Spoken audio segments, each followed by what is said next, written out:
আজকে বাংলাদেশের জন্য একটা কলঙ্কময় দিন।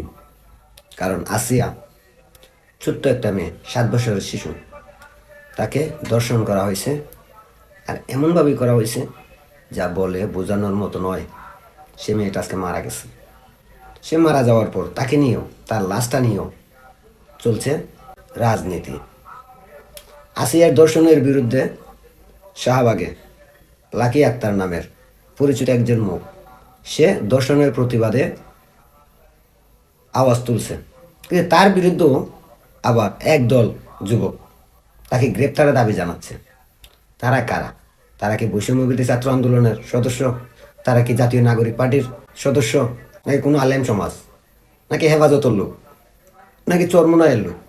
তাদের পরিচয়টা কি? লাকি আক্তার একজন শাহবাগী, সেটা তার বড় পরিচয়।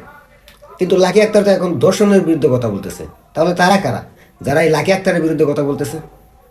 আর তার চাইতে বড় বিষয় কি জানুন, একজন আলেমের বক্তব্য ভাইরাল হয়েছে। ইসলামিক বক্তা আবু তাহান আদনান, তার একটা বক্তব্য ভাইরাল হয়েছে। ওই বক্তব্যটা অনেকেই বলার চেষ্টা করতেছে, সেটা অনেক আগের। কিন্তু সে ওই বক্তব্য কি বলছিল শুনুন আগে। ওই বক্তব্যটা শুনি, তারপর আপনাদের সঙ্গে আমি কথা বলতেছি। জেনা হচ্ছে, ব্যভিচার হচ্ছে, অবৈধ সম্পর্ক হচ্ছে, প্রচুর ধর্ষণ হবে কালকে। আর ধর্ষণ হলে আমি বলবো শুধু ছেলেটা দায়ী না, মেয়েরাও দায়ী আছে। তোমাকে মাহরাম ছাড়া কে বের হইতে বলছে? মাহরাম ছাড়া একটা মেয়ের সফর জায়েজ নাই, হজও জায়েজ নাই। হজ করার দরকারই নাই, সে ঘরে থাকবে, ওইটাই তার জন্য বেশি গুরুত্বপূর্ণ, ওটাই হুকুম আল্লাহ পাকে।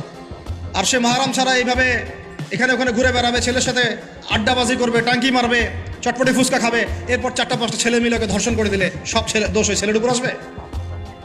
আমার তো মন চায় যে প্রথমে আগে এই মেয়েগুলোকে শাস্তি করি। আপনারা নিশ্চয়ই বক্তব্যটা শুনছেন। এখন আমার কিছু কথা, মাহারাম কি আসলে, মাহারাম জিনিসটা কি, এটা আমাদেরকে আগে বুঝতে হবে। আবু তাহান আদনান কিন্তু মাহারামটাকে সবচেয়ে গুরুত্ব দিছে। এখন মাহারাম জিনিসটা কি ওইটা আগে বোঝার চেষ্টা করি। মাহারাম বলতে ধরেন একটা মেয়ে, তার মাহারাম কে? তার মাহারাম সেই যার সঙ্গে তার রক্তের সম্পর্ক আছে। রক্ত সম্পর্ক আছে এমন ব্যক্তি তার মাহারাম। সোজা বাংলায় যদি বলি তাহলে বডিগার্ড বলতে পারে, বা তার হেফাজতকারী। এখন প্রশ্ন হচ্ছে ভাই, একটা মেয়ে সে একটা চাকরি করে, এখন চাকরিতে যাওয়ার সময় কি সে মাহারাম সাথে নিয়ে যাবে? একটা মেয়ে স্কুলে লেখাপড়া করে, সে স্কুলে যাওয়ার সময় কি মাহারাম সাথে নিয়ে যাবে? একটা মেয়ে যেখানেই যাক, যেভাবে যাক, মাহারাম সাথে নিয়ে যাইতে হবে। এটাই তো আবু তাহান আদনানের বক্তব্য, তাই না? উনি বক্তব্যে বলছেন যদি মাহারাম ছাড়া কোনো মেয়ে বের হয় আর তাকে যদি 4-5টা ছেলে দর্শন করে দেয়, তাহলে সেই দোষ মেয়েটারও। আচ্ছা, সেই দোষটা মেয়েটার, তাই তো? তাহলে কি এই ছেলেগুলোর কোনো দোষ নাই? মেয়েটা না হয় মাহারাম ছাড়া বের হয়েছে, তাই বলে তাকে রাস্তায় ধরে 4-5 দিনে র্যাপ করে দিবে, তাকে দর্শন করে দিবে? এটা কেমন কথা? এটা কোন ইসলামের আইন? তাহলে কি মেয়েরা যাদের মাহারাম নেই তারা কি করবে? যাদের দুনিয়াতে কেউ নেই, মাহারাম বলে কিছু নেই তার, তাহলে তার কি হবে? সে কি রাস্তায় বের হতে পারবে না? সে কি কর্মস্থানে যাইতে পারবে না? সে কি স্কুলে যাইতে পারবে না? সে কি লেখাপড়া করতে পারবে না? তাকে দর্শনের শিকার হইতে হবে। আর পোশাকই যদি সব কিছু হয়, মাহারামই যদি সব কিছু হয়, তাহলে আল্লাহ যে বলছে যে তুমি কারো দিকে তাকাবা না খারাপ দৃষ্টিতে। এখন একটা মেয়ে রাস্তায় দিয়ে যাচ্ছে, তার দিকে খারাপ দৃষ্টিতে তাকাইয়া তাকে অপমান করলাম, লাঞ্ছিত করলাম, দর্শন করলাম, তাহলে ছেলেগুলো দোষ নাই?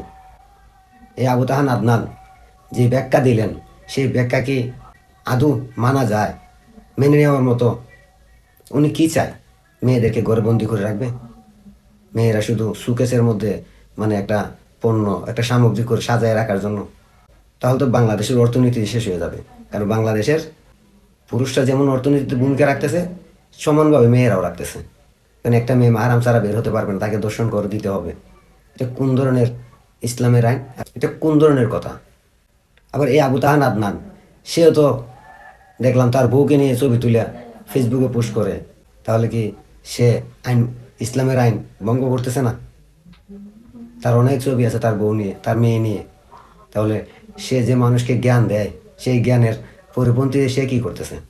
এবং যারা বলেন আবু তাহান আদনানের বক্তব্যটা অনেক আগের, আমি মানলাম অনেক আগের, সামনে তো এখন আসছে।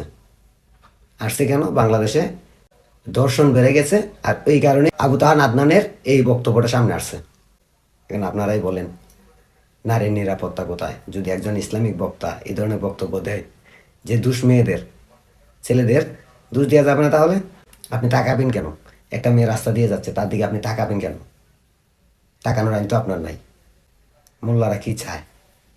এখন যদি আমি কথা বলি বলবেন যে আপনি আলেমদের বিরুদ্ধে কথা বলছেন। ভাই আলেমরা এই দেখেন, ইদারিং যে দর্শনগুলো হয়েছে বেশিরভাগই কমি মাদ্রাসার শিক্ষক, বেশিরভাগই কমি মাদ্রাসার শিক্ষক বলতে কি বুঝেন আপনারা? তারা তো এক ধরনের আলেম।